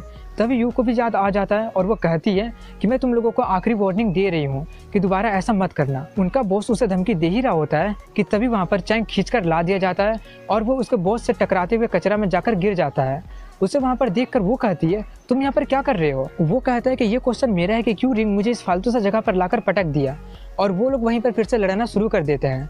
तभी वो उन लोगों को देखकर पूछता है ये लोग कौन है। वहीं पर वो लोग उन्हें मारने के लिए तैयार हो रहे होते हैं। ये देखकर चैंग कहता है इसका मतलब तुमने जरूर फिर से कुछ ना कुछ गड़बड़ कर ही दिया है। यू सोच रही होती है कि अच्छा हुआ कि ये यहाँ पर आ गया, वैसे भी मैं इतने सारे लोगों को अकेले नहीं संभाल पाती, वैसे भी ये एक डीमन है तो जरूर इसके पास फाइटिंग एबिलिटी बहुत ही अच्छा होगा। लेकिन वहीं पर वो ये देखकर हैरान हो रही होती है कि वो उन सभी लोगों से माफ़ी मांग रहा होता है, लेकिन वो लोग नहीं मान रहे होते हैं। इसलिए वो कहता है अब तुमने मेरे पास कोई और रास्ता नहीं छोड़ा है। ये बोलकर वो कहता है मैं तो बस यहाँ से जा रहा था, वो लड़की तुम्हारी है, प्लीज़ मुझे जाने दो। ये देखकर यू उस पर चिल्लाने लगती है। तभी वो कहता है अपनी गलती में मुझे मत घसीटो, और वैसे भी मैं अपने नया फिगर को घर ले जाने के मिशन पर था। तभी उसे याद आता है कि वो उसके हाथों में है ही नहीं। ये देखकर वो जल्दी जल्दी उसे ढूंढने लगता है और वो उसे उनके हाथों में दिखता है। ये देखकर वो जल्दी से उन्हें पीटते हुए छीन लेता है और कहता है कि अपनी गंदी हाथों से इसे छूने की तुम्हारी हिम्मत कैसे हुई, जिससे वो लोग और ज़्यादा गुस्सा हो जाते हैं। ये देखकर वो लोग डर जाते हैं कि अब क्या होगा। तभी चैंग कहता है लगता है कि अब मेरे पास और कोई रास्ता है ही नहीं। खुद से ये बोलकर वो यू को अपना आंख बंद करने के लिए बोलकर उन सभी लोगों पर मिर्ची पाउडर से हमला कर देता है और कुछ पाउडर यू की आंखों में भी चली जाती है, जिससे वो चिल्लाने लगती है। लेकिन तभी वो उससे कहता है मैंने तुमसे तुम्हारा आंख बंद करने के लिए बोला था ना। ये बोलकर वो उसे वहाँ से लेकर भागने लगता है और एक कल के पास आकर उसका आंख धोता है। तब जाकर उसे थोड़ा सा रिलीफ महसूस होता है। तभी वो उससे कहता है मैंने एक एलिमेंट्री स्कूल के लड़के को भागते हुए देखा था, वो बंदा तो भाग गया था लेकिन तुम तो फंस गई थी, इसलिए मैं तुमसे कहता हूँ कि दूसरों के कामों में टांग मत अड़ाया करो। यू कहती है चलो ये अच्छा हुआ कि वो अच्छे से भाग गया था। ये सुनकर वो बोल रहा होता है कि जरूर तुम्हारे ब्रेन के साथ कुछ तो गड़बड़ है, और वो लोग फिर से वहाँ पर झगड़ना शुरू कर देते हैं। इसलिए चैंग कहता है ह्यूमन वर्ल्ड में अच्छे से रहने का मेरा 3 गोल्डन रूल है। पहला रूल कोई भी फालतू का काम मत करो जिससे तुम्हें कोई भी फायदा ना हो। दूसरा रूल सेल्फ इंटरेस्ट सबसे पहले रखो, और तीसरा रूल ह्यूमन वर्ल्ड में किसी भी चीज़ में इंटरफेयर मत करो। वो पूछती है अगर ऐसी बात है तो वहाँ से भागने में तुमने मेरी मदद क्यों की थी। वो कहता है ज़्यादा मत सोचो, मैंने तुम्हारी हेल्प बस इसलिए किया था क्योंकि मैं नहीं चाहता था कि झमेला और ज़्यादा बड़ा हो जाए। यूँ कहती है जो भी हो, लेकिन मेरे ऊपर तुम्हारा कर्ज है, इसलिए अगर तुम्हें कभी भी मेरी मदद चाहिए हो तो मुझे बस बुला लेना, मैं तुरंत तुम्हारी हेल्प करने के लिए आ जाऊँगी। लेकिन वो उसके बातों पर ध्यान ही नहीं दे रहा होता है, इसलिए वो कहती है मैं सीरियस हूँ। वो कहता है अगर तुम्हारे पास इतना ही ज़्यादा टाइम है तो जाकर अपना लो IQ का कुछ करो। तभी वो उसके हाथों में लगे चोट को देखता है, इसलिए वो उसे कुछ बैंडेजेस लगाने के लिए दे देता है। लेकिन वो उसे देखकर शर्मा जाती है और शर्माते हुए बोल रही होती है कि तुम मुझे ये क्यों दे रहे हो, आखिर तुम्हारा इरादा क्या है। उसे कुछ भी समझ में नहीं आ रहा होता है कि आखिर ये क्या बोल रही है। यू कहती है कि मैंने एक किताब में पढ़ा था कि इससे उसे कवर करते हैं। ये सुनकर वो उससे पूछता है कि आखिर किस तरीके का किताब तुम पढ़ने लगी हो। वो कहती है वही किताब है जो मुझे तुम्हारे बेड के नीचे से मिला था। वो कहता है आखिर किसने तुम्हें मेरे कमरे में आने का इजाज़त दिया था। तभी वो उसका हाथ पकड़कर उसे बैंडेज लगाने लगता है और वो चिल्ला रही होती है कि आखिर तुम करना क्या चाहते हो। और इन सब के बीच में वो उसे 2-3 झापड़ खींचकर लगा भी देती है, और जब वो बैंडेज लगा देता है तो ये देखकर थप्पड़ मारने के बदले वो उससे माफ़ी मांगने लगती है। लेकिन वो कुछ भी ना बोलकर वहाँ से चला जाता है। और जब वो घर में बैठकर अपना मोबाइल चला रहा होता है तभी वो आकर उससे पूछती है ये बास्केटबॉल क्या है। वो पूछता है कि तुम्हें अचानक बास्केटबॉल में इंटरेस्ट क्यों आ गया। वो कहते हैं कि मैं बस ह्यूमन वर्ल्ड के स्पोर्ट्स के बारे में और अच्छे से जानना चाहती हूँ, और मेरे एक स्कूल के फ्रेंड ने मुझे बास्केटबॉल गेम ज्वाइन करने के लिए पूछी है। तभी वो उसे कुछ किताबें और वीडियोज़ देकर बोलता है, ये सभी जाकर देख लो और मैं कल गेम में तुम्हारा परफॉर्मेंस देखने ज़रूर आऊँगा। वो कहती है, मैं अपना बेस्ट करूँगी। जिसके बाद कल का सीन दिखाया जाता है और चैंग उसका मैच देखने चला गया होता है और उसे बहुत नींद आ रही होती है और वो सोच रहा होता है, अगर मैं कल रात तक जाग कर गेम नहीं खेल रहा होता तो अभी मुझे नींद नहीं आ रही होती। तभी वहाँ पर चश्मिश आकर उससे पूछती है, तुम यहाँ पर क्या कर रहे हो? वो कहता है, बस आज मुझे पता नहीं क्यों ऐसे ही लग रहा है कि यहाँ पर कुछ इंटरेस्टिंग होने वाला है, इसलिए मैं यहाँ पर हूँ। और वो उससे पूछता है कि तुम यहाँ पर क्या कर रही हो? वो कहती है, मुझे लग रहा था कि तुम्हें लग रहा होगा कि आज यहाँ पर कुछ इंटरेस्टिंग होने वाला है, इसलिए मैं यहाँ पर हूँ। तभी वहाँ पर यू आ जाती है और बोल रही होती है, मैंने बहुत प्रैक्टिस किया है। और जब वो लोग खेलना शुरू करते हैं तब अपोनेंट टीम की कैप्टन उससे कुछ बोल ही रही होती है कि तभी यू बॉल को छीन कर बास्केट कर देती है। ये देखकर सभी लोग थोड़े से हैरान हो जाते हैं और तभी अपोनेंट टीम की कैप्टन सोच रही होती है कि लगता है कि मुझे अपना पूरा ताकत दिखाना ही पड़ेगा। और वो ये पूरा सोची भी नहीं होती है कि तभी फिर से यू बॉल को छीन कर बास्केट कर देती है। ये देखकर फिर से सभी लोग हैरान हो जाते हैं और चैंग भी हैरान होता है और हैरानी से पूछ रहा होता है कि ये कैसे हो सकता है, कल तक तो इसे बास्केटबॉल के बारे में कुछ भी नहीं पता था। चश्मिश कहती है कि उसके पास कुछ भी सीखने का अनइमेजिनेबल टैलेंट है, वो किसी भी चीज़ के बारे में सिर्फ पढ़कर ही सीख सकती है। ये सुनकर चैंग थोड़ा सा सोच में पड़ जाता है कि अगर ऐसे ही चलता रहा तो उसका इंसल्ट नहीं होगा और मुझे मज़ा नहीं आएगा। और वहीं पर वो गेम में काफ़ी अच्छा कर रही होती है और अब सिर्फ 30 सेकंड ही बच रहा होता है और उन्हें 2 पॉइंट चाहिए होता है। वहीं पर वो सभी लोग मिलकर यू को घेर लेते हैं, लेकिन तभी वो किसी तरीके से वहाँ से निकलकर कहती है, अब मैं अपना अल्टीमेट यूज करने वाली हूँ। ये सुनकर अपोनेंट टीम थोड़ा सा डर जाते हैं कि अब ये क्या करने वाली है। वहीं पर यू कुरोको का अल्टीमेट इग्नाइट पास यूज करती है और वो भी जोर से चिल्लाकर बोल कर, लेकिन जैसा वो मांगा में पड़ी होती है वैसा कुछ भी नहीं होता है, बल्कि बॉल भी वहीं पर रह जाती है और साथ में उसके हाथ में बहुत ही जोरों से चोट भी लग जाती है। और वहीं पर चैंग उसे देखकर हंस रहा होता है और गेम भी खत्म हो जाता है। और ये एपिसोड की स्टार्टिंग में दिखाते हैं कि यू के हाथों में बहुत ही जोरों से चोट लग गया होता है, इसलिए उसे थोड़ा सा दर्द हो रहा होता है और चश्मिश उससे बोल रही होती है कि अरे गधी, बास्केटबॉल को वैसे कौन हिट करता है? यू उसे एक मांगा दिखाते हुए कहती है, लेकिन इस बुक में तो साफ साफ लिखा है। वो कहती है, वो तो फिक्शनल है, super natural ability real life में काम नहीं आती है, चैंग ने तुम्हें इडियट बना दिया है। ये सुनकर वो बोल रही होती है, लेकिन उसने कहा था कि जोर से चिल्लाकर बोलने से ये काम करेगा। तभी वो उसे देखती है जो हंस रहा होता है। उसे देखकर उस पर उसे बहुत ही ज़्यादा गुस्सा आ रहा होता है। वहीं पर वो बोल रहा होता है कि देखो, मैंने तुम्हारे बेवकूफ़ शक्ल का एक वीडियो बना लिया है, अब मैं इसी को देख देख कर अपना टाइम काटा करूँगा। तभी वहाँ पर उसके दोस्त आकर बोल रहे होते हैं कि फाइनली ये ख़त्म हुआ। यू उनसे माफ़ी मांग रही होती है क्योंकि उसके हिसाब से वो लोग उसी के कारण हार गए होते हैं। वो लोग बोल रहे होते हैं, कोई बात नहीं, वैसे भी तुमने हमें बॉल को एक बार भी टच नहीं करने दिया था। और उसकी टांग खींच रहे होते हैं कि तुमने आखिर वो कैसे बोल दिया, जिससे उसे बहुत ही ज़्यादा एम्बैरेसमेंट हो रही होती है और तभी उसका पैर फिसल जाता है और वो गिरने ही वाली होती है कि तभी एक लड़का आकर उसे बचा लेता है। ये देखकर चश्मिश चैंग को मारते हुए बोल रही होती है कि देखो, कोई और बंदा तुम्हारी वाइफ को हक कर रहा है। वो कहता है, मुझे उन सभी चीज़ों से कोई भी फ़र्क नहीं पड़ता है, हम सिर्फ उस कॉन्ट्रैक्ट के कारण फंसे हुए हैं, वैसे भी हमने एक दूसरे के लाइफ में इंटरफेयर ना करने का समझौता किया है। वो कहती है, अगर ऐसी बात है तो मैं तुम दोनों के बीच में होने वाले लव वर्क का इंतजार करूंगी। वो चिल्लाते हुए कहता है, अपने सपने में इंतजार करते रहना। वहीं पर येलो हेयर, जिसका नाम लिन जी होता है, सबसे बहुत ही अच्छे तरीके से बात करते हुए बोल रहा होता है कि ये फ्लोर थोड़ा सा स्लिपरी है, इसलिए संभल कर तुम लोग चले जाओ, मैं ये सब क्लीन कर देता हूँ। वहीं पर चश्मिश उससे बोल रही होती है, वो बंदा हैंडसम, टैलेंटेड, पॉपुलर और सभी की नज़रों में बहुत अच्छा भी है, लाइफ में वो तो बिल्कुल विनर लग रहा है और आई एम श्योर तुम उससे बहुत ही नफरत कर रहे होगे। वो कहता है, ऐसी बात बिल्कुल भी नहीं है, मुझे नहीं लगता कि मैं उससे नफरत कर सकता हूँ। ये सुनकर वो कुछ और ही समझ लेती है और बोलने लगती है, मुझे लगा नहीं था कि तुम वैसे निकलोगे। और वो उसे समझा रहा होता है कि तुम्हें बहुत ही बड़ी मिसअंडरस्टैंडिंग हो गया है। वहीं पर वो सभी लोग पसीने से भीग गए होते हैं और चेंज करते वक्त जाते हुए बोल रहे होते हैं कि तुमने सुना है कि कुछ लोग सीक्रेटली गर्ल्स के चेंजिंग रूम में कैमरा लगाकर रिकॉर्ड करते हैं, और मैंने तो ये भी सुना है कि उन लोगों ने उस वीडियो को ऑनलाइन अपलोड भी कर दिया है और मुझे नहीं लगता कि अभी तक कल्प्रिट पकड़ा गया है। लिंजी यू से कहता है कि तुम अभी ही स्कूल में आई हो, तुम्हें इसके बारे में कुछ भी नहीं पता होगा, ये इशू बहुत ही ज़्यादा सीरियस है, अगर तुम्हें किसी पर शक होता है तो मुझे ज़रूर बताना। और उसका हाथ देखकर कहता है, तुम्हें तो नर्स के ऑफिस में जाना चाहिए। वो कहती है, मैं ठीक हूँ, लेकिन वो उससे पूछता है, क्या तुम्हें पता है कि नर्स का ऑफिस कहाँ है? वो कहती है, मुझे नहीं पता, इसलिए वो उसे ज़बरदस्ती खींचकर लेकर जाने लगता है। वहीं पर चैंग को बहुत ही ज़्यादा नींद आ रहा होता है और वो दूसरा क्लास स्टार्ट होने से पहले कुछ देर सोने के बारे में सोच रहा होता है, लेकिन तभी रिंग कहता है कि ये एक सोलो टास्क है। ये बोलकर वो उसे टास्क बताता है कि तुम्हें तुम्हारे पार्टनर को 10 मिनट के अंदर नर्स के ऑफिस में लेकर जाना है, और वो भी उसे प्रिंसेस की तरह उठाकर। ये सुनकर उसका दिमाग बहुत ही ज़्यादा ख़राब होने लगता है वहीं पर चश्मिश उसका मजाक उड़ा रही होती है और वो सोच रहा होता है क्या मैं सच में सबके सामने उसे प्रिंसेस का जैसा लेकर जा सकता हूँ। अगर मैं ऐसा करता हूँ तो ये तो सरासर सोशल सुसाइड होगा। सिर्फ स्कूल ही एक ऐसा जगह था जहाँ पर मैं उससे दूर रह सकता था, लेकिन इन लोगों ने वो भी मुझसे छीन लिया। तभी रिंग बोलता है कि अब तुम्हारे पास सिर्फ 8 मिनट ही बच रहे हैं। ये सुनकर उसे बहुत ही ज़्यादा गुस्सा आ रहा होता है और वो सोच रहा होता है कोई ना कोई दूसरा रास्ता तो जरूर होगा। तभी उसे एक अच्छा आइडिया आता है और वहीं पर वो यू को लेकर जा ही रहा होता है कि तभी चैंग मास्क लगाकर आता है और उसे उठाकर लेकर जाने लगता है। और वो ये सब इतनी तेज़ी से करता है कि लिन जे को कुछ भी समझ में नहीं आता है कि अभी अभी क्या हुआ। वहीं पर यू उस पर चिल्ला रही होती है और मारते हुए बोल रही होती है कौन हो तुम, मुझे जल्दी से नीचे रखो।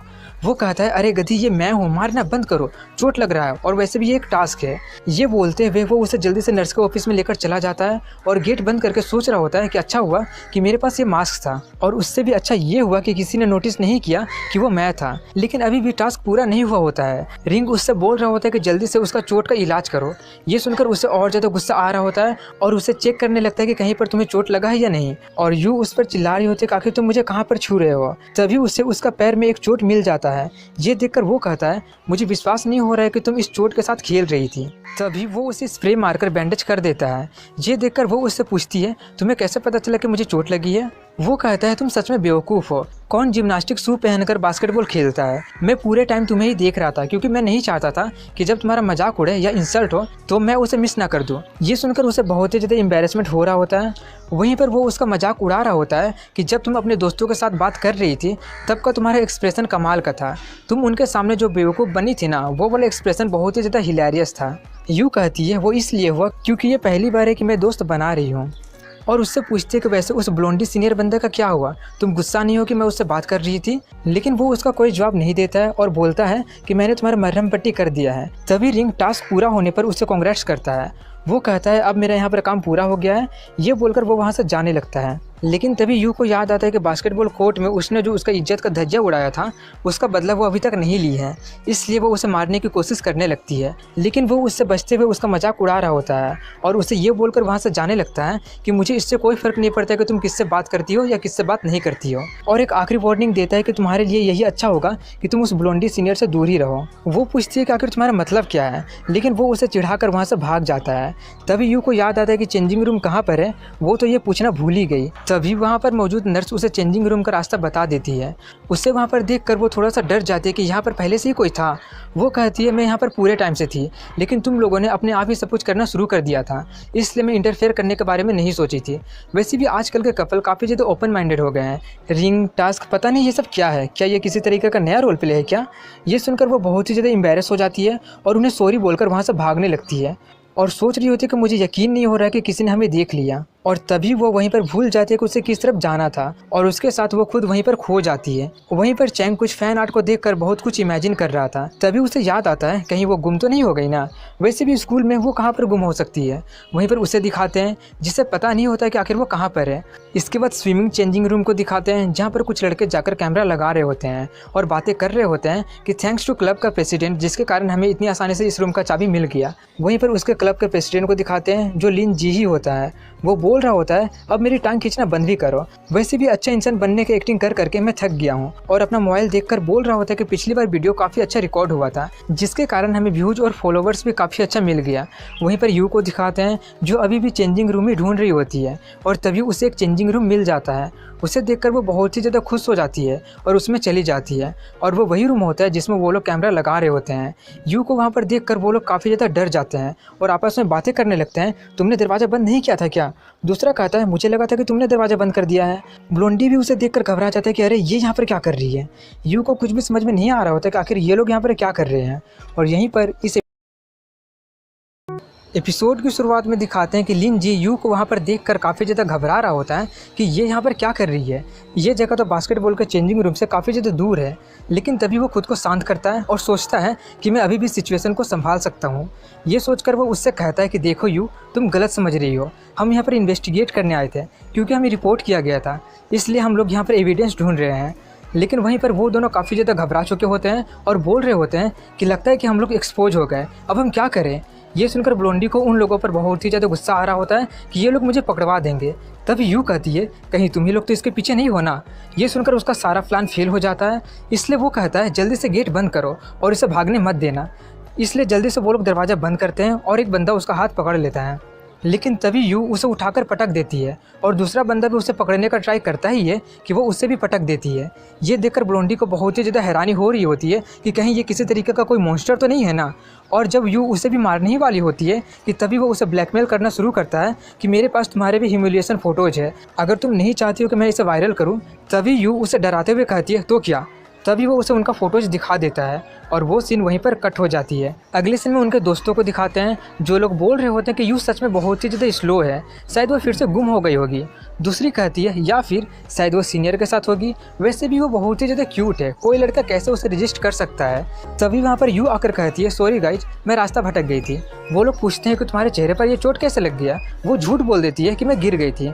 वहीं पर उन लोगों को दिखाते हैं जो लोग उसे गाली देते हुए बोल रहे होते हैं कि मुझे लगा नहीं था कि एक लड़की इतना ज़्यादा ताकतवर हो सकती है। लिंजी उनसे कहता है कि तुम ही दोनों के कारण हम लोग पकड़े गए थे। थोड़ी देर के लिए तो मैं भी डर गया था, लेकिन मैंने कभी ये नहीं सोचा था कि कोई पर्सन इतना बड़ा बेवकूफ़ भी हो सकती है। अगले सीन में चैंग को दिखाते हैं जो अपना केक बनाकर बहुत ही ज़्यादा खुश हो रहा होता है और उसका फोटोज भी खींच रहा होता है। और वो यू से पूछता है क्या तुम्हें भी चाहिए। तभी उसे याद आता है कि वो तो सुपरमार्केट से सामान खरीदने में इतना ज़्यादा बिजी था कि वो उसे लाना ही भूल गया। इसलिए वो पैनिक होने लगता है कि कहीं मुझे पिछली बार की तरह इस बार भी उसे पहाड़ों पर ढूंढने ना जाना पड़े। और वो उसे ढूंढने जा ही रहा होता है कि तभी वो आ जाती है। उसका मुंह लटका हुआ होता है और बिना उससे कुछ बोले वहाँ से चली जाती है। और डिनर के टाइम भी वो कुछ नहीं बोल रही होती है, जिससे चैंग को थोड़ा सा अजीब लगने लगता है और वो सोचने लगता है आखिर चल क्या रहा है। मैं सच में जानने के लिए बहुत ज़्यादा क्यूरियस हूँ। मैं उसे डायरेक्ट तो पूछ नहीं सकता हूँ, मुझे इनडायरेक्टली ही उससे पूछना पड़ेगा। ऑप्शन नंबर 1 मेरे पास है, मैं तुमसे पहले ह्यूमन वर्ल्ड में आया हूँ, इसलिए मैं तुमसे ज़्यादा यहाँ के बारे में जानता हूँ, इसलिए अगर तुम्हें कुछ परेशान कर रहा है तो मुझे बता सकती हो। ऑप्शन नंबर 2 मेरे पास है, अगर तुम्हें कुछ परेशान कर रहा है और उसे तुम किसी के साथ शेयर करना चाहती हो तो मैं सुनने के लिए तैयार हूँ। या फिर ऑप्शन नंबर 3, क्या बात है इतना घंटा तुम आखिर कहाँ पर थी। इतना सोचने के बाद वो फिर से खुद से कहता है कि नहीं, मैं इतना ज़्यादा एम्बैरेसिंग चीज़ें उससे नहीं बोल सकता हूँ। लेकिन तभी वो उससे कहता है तुम्हारे चेहरे को क्या हुआ है, मैं बेट लगा सकता हूँ कि तुम जरूर मुंह के बल गिर गई होगी। लेकिन वो उसका कोई भी जवाब ना देते हुए उसे इग्नोर कर देती है, जिससे चैंग को बहुत ही ज़्यादा गुस्सा आ जाता है और वो उस पर चिल्लाते हुए कहता है मुझे इग्नोर करना बंद करो। वो कहती है मैं बस सुन नहीं रही थी, और वो भी उस पर चिल्लाने लगती है आखिर तुम मुझ पर चिल्ला क्यों रहे थे। वो उससे पूछ लेता है कि मुझे बताओ कि आखिर हुआ क्या है, लेकिन वो कहती है अपने काम से काम रखो। ये सुनकर उसका दिमाग और ज़्यादा ख़राब होने लगता है और वो सोचता है नर्स के ऑफिस तक तो सब कुछ ठीक था, तो ज़रूर इसका मतलब चेंजिंग रूम में उसके साथ कुछ हुआ होगा। ये सोचकर वो उससे पूछता है कहीं तुम्हारे और उस सीनियर के बीच में कुछ हुआ तो नहीं है ना। ये सुनकर वो घबरा जाती है। उसका वो रिएक्शन देखकर वो कहता है इसका मतलब मैं सही था, मैंने तुमसे कहा था ना उसके करीब मत जाना, अब चलो बता भी दो कि आखिर हुआ क्या है। यूं शर्माते हुए उसे सब बता देती है। ये सुनकर वो हंसने लगता है और कहता है क्या सच में तुमने गलती से उन्हें रंगे हाथों पकड़ लिया था। और उसका मजाक उड़ाने लगता है कि तुम तो गुम होने में एक्सपर्ट हो। यू क्यूरियोसिटी से उससे पूछती है कि आखिर तुम्हें कैसे पता चला कि सीनियर ही वो ठरकी है जो वो सब वीडियो रिकॉर्ड कर रहा है। वो कहता है भूलो मत, मैं एक डीमन हूँ, इन सभी चीज़ों को लेकर मैं बहुत ही ज़्यादा पर्सपेक्टिव रहता हूँ। उस बंदे की इविल इंटेंशन को मैं महसूस कर सकता हूँ। उसके जैसे ह्यूमन हमारे लिए इजी टारगेट होते हैं। यू कहती है अगर तुम्हें उसके बारे में पहले से ही पता था तो तुमने।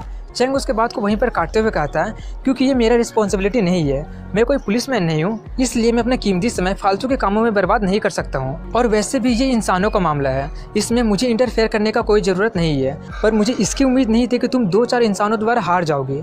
यू अपना सफाई देने ही वाली होती है कि तभी चैंग फिर से उसके बात को वहीं पर काटते हुए कहता है कि ज़रूर उसने तुम्हें तुम्हारे दोस्तों का फोटोज या वैसे ही कुछ चीज़ों से डराया होगा कि अगर तुमने किसी को कुछ भी बताया तो मैं सबका फोटोज वायरल कर दूंगा। कोई भी जो टीवी शो देखता है उसके दिमाग में सबसे पहले ऐसे ही प्लान आते हैं। और वैसे भी मैं ये भी कह सकता हूँ कि ऐसे कामों में वो 2-3 लोग ही होंगे, उन्हें हराना तो तुम्हारे लिए बच्चों का खेल होगा। यू उससे पूछती है कि हम उसे कैसे रोकेंगे। वो कहता है मुझे नहीं पता और मुझे कोई फर्क भी नहीं पड़ता है, और मैं तुम्हें भी एडवाइस देता हूँ कि तुम्हें भी इसमें इंटरफेयर नहीं करना चाहिए, उसे एक्सपोज करने जैसा कोई बेवकूफ़ी मत करना। यू उसे सबूत जमा करने के लिए बोलती है। चैंग कहता है क्या तुम्हें सच में लगता है कि उसके जैसा कोई बंदा अपने पीछे कोई सबूत छोड़ेगा। तुम उसे रंगे हाथों पकड़ ली थी क्योंकि तुम लकी थी, अगर उसके जगह मैं होता तो मैं अपने पीछे कोई भी सबूत नहीं छोड़ता। और अगर तुम उसे एक्सपोज करने की कोशिश भी करती हो तो वो सबसे यही कहेगा कि तुम ये सब इसलिए कर रही हो क्योंकि उसने तुम्हें रिजेक्ट कर दिया है। और तुम्हें क्या लगता है लोग तुम्हारे ऊपर यानी कि एक एक्सचेंज स्टूडेंट पर विश्वास करेंगे या उसके जैसा फेमस और हैंडसम स्टूडेंट पर। उसके बाद वो तुम्हारे पीछे तुम्हारे बारे में फालतू रिमर्स फैलाना शुरू कर देगा और अंत में तुम सबके नजरों में विलेन बन जाओगी, जिससे सभी लोग नफरत करेंगे और तुम अपने प्रीशियस स्कूल लाइफ को गुड बाय बोल सकोगी। लेकिन जब तुमने उन लोगों को रंगे हाथों पकड़ा था तो तुम्हारे पास करने के लिए बहुत सारा ऑप्शन था, जैसे कि अपने कन्वर्सेशन को सीक्रेटली रिकॉर्ड करना या जोर से चिल्लाना जिससे सामने मौजूद स्टूडेंट और टीचर वहाँ पर आ जाते हैं। लेकिन उन सभी लोगों को पीटना तुम्हारी पर्सनैलिटी को सूट भी करता है। आखिरी में तुम खुद को सेल्फ डिफेंस बोलकर बचा सकते थे। इनमें से कुछ ना कुछ काम कर ही जाता, लेकिन इतना अच्छा टाइम में भी तुमने सबसे बकवास डिसीजन लिया था। उन सभी लोगों को कुछ भी ना बोलकर, कुछ भी ना कर वहीं पर छोड़कर चली गई थी। इतना बोलकर वो वहाँ से जाने लगता है, लेकिन तभी यू उसे रोकते हुए कहती है, क्या सच में और कोई रास्ता नहीं है, प्लीज। ये देखकर वो उससे कहता है कि तुम मेरे अराउंड अपना गार्ड कुछ ज्यादा डाउन करने लगी हो। वैसे भी हमने एक दूसरे के लाइफ में इंटरफेयर ना करने का समझौता भी किया था, और वो सिचुएशन जो तुम्हारे काबिलियत के बाहर हो उसमें कूदने का तुम्हारा बहुत ही बेकार आदत है। और जब सिचुएशन तुम्हारे हाथों से बाहर निकल जाता है तो तुम दूसरों पर डिपेंड होना शुरू कर देती हो। सबसे पहली बात, अगर कुछ हैंडल नहीं कर सकती हो तो वो कभी भी स्टार्ट मत करना। ये बोलकर वो बर्फ उसे उसके गालों पर लगाने के लिए दे देता है, जिससे उसे थोड़ा सा आराम मिले। और वहाँ से जाते हुए आखिरी चीज ये बोलता है कि फालतू के कामों में अपना टाइम बर्बाद करना बंद करके तुम अपने लाइफ को अच्छे तरीके से एंजॉय कर सकती हो। इसके बारे में थोड़ा सा आराम से सोचना। ये बोलकर वो वहाँ से चला जाता है। वहीं पर वो अपने कमरे में सोकर बहुत देर तक यही सोच रही होती है कि आखिर मुझे करना क्या चाहिए। और यही बात में दिखाते हैं कि यू अपने क्लास में होती है और वही सब सोच रही होती है जब वो उसे ब्लैकमेल किया था कि ये सभी तुम्हारे फ्रेंड्स के फ़ोटोज़ है, अगर तुम मेरा कहना नहीं मानती हो तो मैं ये सभी फ़ोटोज़ ऑनलाइन अपलोड कर दूंगा।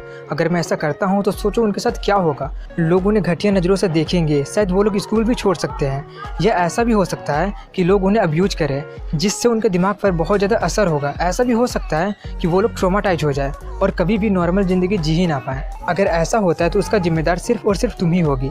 चलो क्यों ना एक डील करते हैं, जब तक तुम इसे एक सीक्रेट रखोगे मैं कुछ भी नहीं करूंगा। तभी चश्मिश उससे कहती है, टीचर अटेंडेंस ले रहे हैं, तुम्हारा ध्यान कहाँ पर है। ये रियलाइज होते ही वो जोर से चिल्लाकर प्रेजेंट बोलती है। टीचर कहते हैं कि तुम्हें ज़्यादा चिल्लाने की जरूरत नहीं है। वहीं पर चश्मिश को उस पर शक हो गया होता है कि कुछ तो गड़बड़ जरूर है, इसलिए लंच टाइम में वो उससे पूछती है, क्या हुआ, सब कुछ ठीक तो है ना, तुम बहुत ज़्यादा एब्सेंट माइंडेड लग रही थी। वो कहती है, कुछ नहीं हुआ है, सब कुछ ठीक है। चश्मिश कहती है कि तुम मुझे बेवकूफ़ नहीं बना सकती हो, क्योंकि मैं बहुत लंबे समय से तुम्हें जानती हूँ। कहीं चैंग ने तुम्हें फिर से बुली तो नहीं किया ना। उसका नाम सुनकर उससे उसकी बातें याद आने लगती है। तभी वो कहती है, मैं कोई बच्ची नहीं हूँ, इसलिए मुझे किसी बच्ची के जैसा ट्रीट मत करो। वैसे भी मुझे कुछ करना है, इसलिए कल मिलते हैं। ये बोलकर वो वहाँ से जाने लगती है और सोच रही होती है कि मुझे क्या करना चाहिए। मैं खुद ही पता कर लूँगी, तुम बस इंतजार करो। वहीं पर उन लोगों को दिखाते हैं जो लोग बोल रहे होते हैं कि क्या उस लड़की को ऐसे ही जाने देना ठीक था, वो तो मुझे किसी टाइम बॉम्ब के जैसा लग रही है। लिंजी कहता है, ज़्यादा चिंता मत करो, वैसे भी अब मुझे एक नया खिलौना मिल गया है टाइम पास करने के लिए। वहीं पर चैंग को दिखाते हैं जो गेम खेल रहा होता है, और जब वो हार जाता है तो उसे गुस्सा आने लगता है। तभी वो उसके बारे में सोचता है कि क्या मैंने कल उसे कुछ ज़्यादा ही बोल दिया था। वैसे भी वो जो कर रही है, अगर वो करते ही रहेगी तो उससे वही सबसे ज़्यादा मुसीबत में फंसते चली जाएगी। इन सब के बारे में सोच कर ही मेरा दिमाग दुखने लगता है। लेकिन क्या वो मेरी बातों को सुनेगी या फिर से कोई बेवकूफ़ी कर देगी। ऐसा नहीं है कि मैं उसकी चिंता कर रहा हूँ, लेकिन पेपर पर ही सही है तो मेरी वाइफ। ये सब वो सोच ही रहा होता है कि तभी चश्मिश उसे रस्सी से बांधकर पेड़ से लटका देती है। ये देखकर वो उस पर चिल्ला रहा होता है कि आखिर ये तुम क्या कर रही हो। वो उसका मुंह पकड़ लेती है और कहती है, अब ठीक है, अब तुम नहीं भाग पाओगे। ये बोलकर वो उससे पूछती है, मुझे तुमसे कुछ पूछना है। वहीं पर यू को दिखाते हैं जो उन सभी लोगों का पीछा कर रही होती है और सोच रही होती है ये लोग फिर से कर रहे हैं। अगर मुझे अच्छा से याद है तो यहाँ पर स्पोर्ट्स क्लब का चेंजिंग रूम है। तभी वो उस रूम के अंदर जाते हुए सोच रही होती है, अगर मुझे उनका वीडियो कैमरा मिल गया तो ये मेरे लिए ठोस सबूत होगा और इस बार मैं फिर से सेम मिस्टेक नहीं करूँगी। वहीं पर बाहर में दिखाते हैं कि मौसम बहुत ज़्यादा ख़राब हो गया होता है और चश्मिश चैंग को वैसे ही लटका कर छोड़ देती है और बोल रही होती है कि लगता है कि बहुत तेज बारिश होने वाली है, मैं तो आज अम्ब्रेला भी नहीं लाई हूँ। वहीं पर चैंग लटके लटके चिल्ला रहा होता है कि मुझे जल्दी से नीचे उतारो। वो उससे पूछती है, तुम्हें पता है कि क्यों यू इतना ज़्यादा अजीब बिहेव कर रही हो। वो चिल्लाते हुए कहता है, मुझे क्या पता, तुम खुद ही जाकर क्यों नहीं पूछ लेती हो। चश्मिश कहती है, बहुत अजीब बात है, जब भी कुछ होता था वो तुरंत मेरे पास ही आया करती थी, लेकिन वो सिर्फ अजीब बिहेव ही नहीं कर रही है, बल्कि जब मैंने उससे कुछ पूछी थी तब तो वो झूठ तो बोली ही थी, लेकिन उसके साथ साथ उसने टॉपिक को भी चेंज कर दिया था। चैंग चिल्लाते हुए बोल रहा होता है कि मुझे लटकाने की जगह उसे क्यों नहीं लटकाती हो। अपने ही एक्शन के कारण वो बुली हुई होगी और मुसीबत में फंस गई होगी। मेरे ऊपर टाइम बर्बाद करने के बजाय उस पर जाकर नजर रखो, और मैं ये भी बेट लगा सकता हूँ कि वो अभी कोई बेवकूफ़ी कर रही होगी। वहीं पर यू को दिखाते हैं जो उनका छुपाया हुआ कैमरा ढूंढ रही होती है, लेकिन नहीं मिल रहा होता है। लेकिन तभी उसे उस रूम का चाबी दिखता है। ये देखकर वो उस चाबी को उठा लेती है और तभी उसे सर्किट बोर्ड से कैमरा मिल जाता है।